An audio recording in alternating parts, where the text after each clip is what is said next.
Isang surprise witness ang dinala ni Senator Jinggoy Estrada sa Senate inquiry ng komite ni Senator Bato de la Rosa kaugnay sa PIDEA leaks. It's time, Solid Archers! Welcome to Watchlight, kung saan asintado ang bawat kaalaman.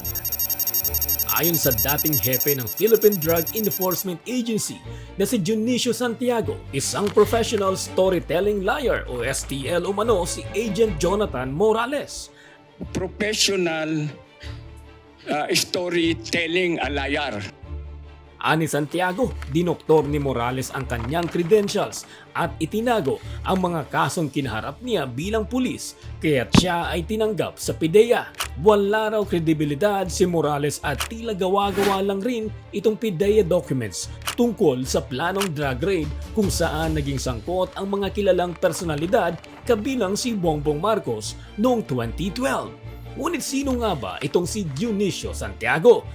Ayon sa balita, sinibak siya ni Pangulong Duterte bilang chief ng Dangerous Drugs Board noong 2017 dahil sa ginagamit niya ang pera ng bayan para makabiyahe sa ibang bansa at tumanggap ng pabor sa mga sangkot sa droga tulad ng mga parahinog. Inireklamo rin si Santiago umano ng DDB Employees Union sa pagbiyahe niya sa Vienna, Austria kasama ang pamilya at unqualified favorite DDB employees. Kasama umano sa delegasyon ni Santiago ang Girl Friday and coffee server niya. Bumiyahe rin umano si Santiago sa Amerika na may kasama raw na karelasyon at ilang piling kawani ng DDB.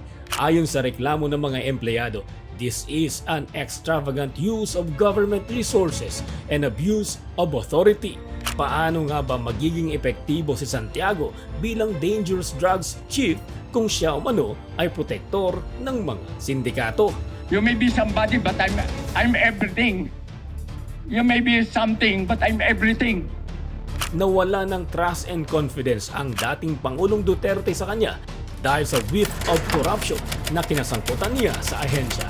Kaya take a good look at yourself before judging others at baka ma-back to you ka nang wala sa oras. Anong masasabi mo sa video nito, Solid Archers? I-comment mo lamang sa baba ang iyong sagot.